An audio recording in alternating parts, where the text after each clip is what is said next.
एक घने जंगल में एक विशाल और घमंडी आम का पेड़ था। वह पेड़ अपने ऊंचे कद, हरे पत्ते और मीठे फलों पर बहुत गर्व करता था।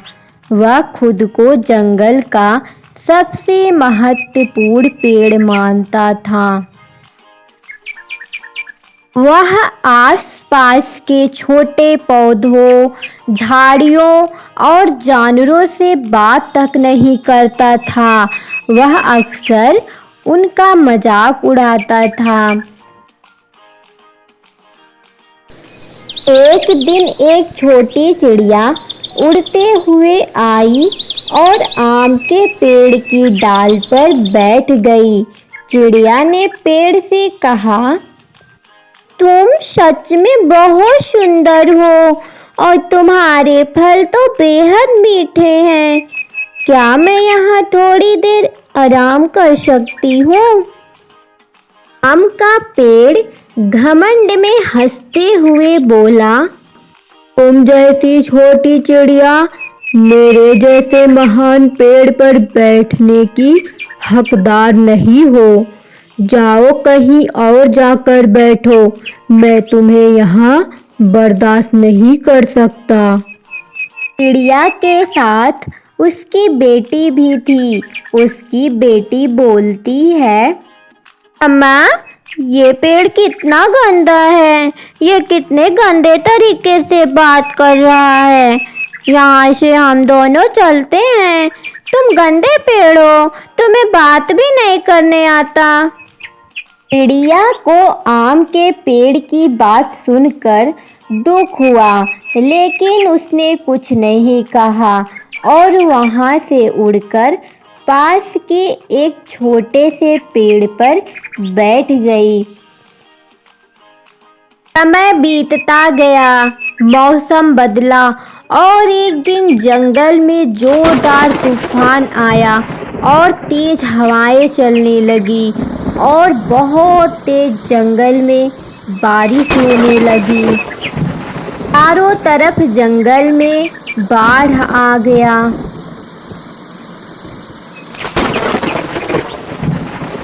उस घमंडी पेड़ की शाखाएं टूटने लगी। वह घमंड में इतना डूब गया था कि उसने कभी अपनी जड़ों को मजबूती से पकड़ने की जरूरत ही नहीं समझी। ही दूसरी तरफ वो छोटा पेड़ बहुत ही मजबूत था जिस पर चिड़िया बैठी हुई थी। तब तक बारिश बंद हुआ, तब तक पेड़ गिर चुका था। चिड़िया ने पेड़ से कहा, अगर तुमने थोड़ी सी विनम्रता दिखाई होती और अपने घमंड में न रहते तो शायद तुम्हारा ये हाल ना होता। आम का पेड़ अब पछतावे के सिवा कुछ नहीं कर सकता। प्यारे दोस्तों, हमें किसी भी चीज के लिए घमंड नहीं करना चाहिए। वीडियो को लाइक करें और अपने दोस्तों के साथ शेयर करें प्लीज। सोना चिड़िया के दोनों बच्चे जंगल में दाना चुनने जा रहे थे। इतने में उन दोनों को जग्गू आते हुए दिखाई देता है। क्या तुम दोनों जंगल की तरफ जा रहे हो दाना चुनने? मैं भी तुम्हारे साथ चलूँगा। ठीक है जग्गू, तुम हमारे साथ दाना चुनने चल सकते हो। दीदी, आप जग्गू को मत ले चलो। जग्गू बहुत शरारत करता है। हम दोनों अकेले चलते हैं दीदी। गौरी, जग्गू अकेले कहाँ जाएगा? चलने देना, क्या शरारत करेगा। फिर वो तीनों जंगल की तरफ चले जाते हैं। तुम दोनों, ओ देखो आम का पेड़। जग्गू, मेरी मम्मी कहती है वो किसान का पेड़ है।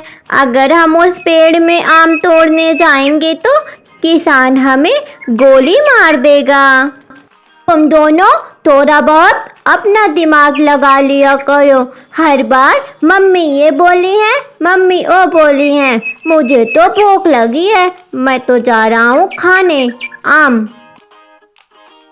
जग्गू जाकर आम को खाने लगता है। इतने में किसान आ जाता है और जग्गू के ऊपर चोरी से निशाना लगाने लगता है। दीदी दीदी, जग्गू को बचाओ, जग्गू को मार डालेगा, किसान निशाना लगा रहा है दीदी। चिड़िया की बेटी जग्गू को पीछे की तरफ करके जल्दी से बचा लेती है। इतने में गोली की आवाज ठहाक से आती है। अभी पक्षी भागने लगते हैं। वो तीनों भी भागने लगते हैं। बच गया, बच गया, बच गया आज मैं। जग्गू, मैंने तुमसे मना किया था, लेकिन तुमने मेरी बात नहीं मानी। फिर वो तीनों दाने की खोज में निकल जाते हैं। ओ देखो, जंगल में बेर दिख रहा है, चलो ना बेर खाते हैं। जग्गू, चलो ना हम लोग कहीं और चलते हैं।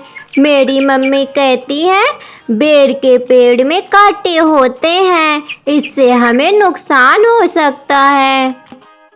मुझे तो बहुत तेज से भूख लगी है, मैं तो मीठे मीठे बेर खाने जा रहा हूँ।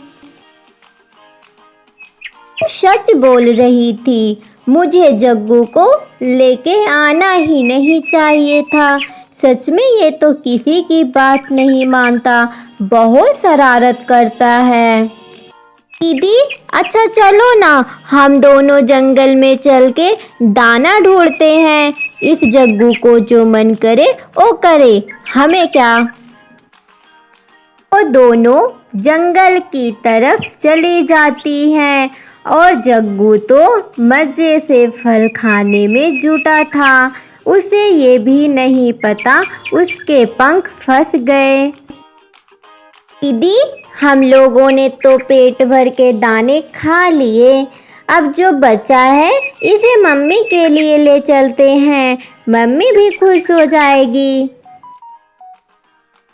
दूसरी तरफ जग्गू अपने पंख को छुड़ा रहा था, लेकिन उसका पंख नहीं छूटा। बचाओ मुझे, कोई है, बचाओ मुझे। चिड़िया के दोनों बच्चे घर की तरफ जा रहे थे तो उन्हें जग्गू की आवाज़ सुनाई दी। अच्छा हुआ जग्गू, तुम्हारे साथ ऐसा ही होना चाहिए था, तुमने तो हम लोग की बात ही नहीं सुनी। तुम दोनों मुझे माफ़ कर दो, मुझसे बहुत बड़ी गलती हो गई, आज के बाद ऐसा मैं नहीं करूँगा। दीदी, आप जग्गू के पास रहो, मैं मम्मी को बुला के ले आती हूँ। फिर वो अपने मम्मी को बुलाने चली जाती है। मम्मी मम्मी, जल्दी चलो, जग्गू वहाँ पे फंस गया है। सच में ये जग्गू कितना शरारती है, ये तो कुछ ज़्यादा ही शरारत करता है। फिर वो दोनों आकर जग्गू की मम्मी को सारी बात बताते हैं। हे भगवान, ये कैसा पैदा हो गया है, एक दिन ये तो मुझे मार ही डालेगा। फिर वो लोग आकर जग्गू को बचाते हैं और जग्गू भी अपने मम्मी से सॉरी बोलता है। अरे दोस्तों, इस कहानी से हमें यही शिक्षा मिलती है कि हमें हमेशा अपने बड़ों की बात माननी चाहिए। हमारे बड़े गलत नहीं बोलते कुछ भी।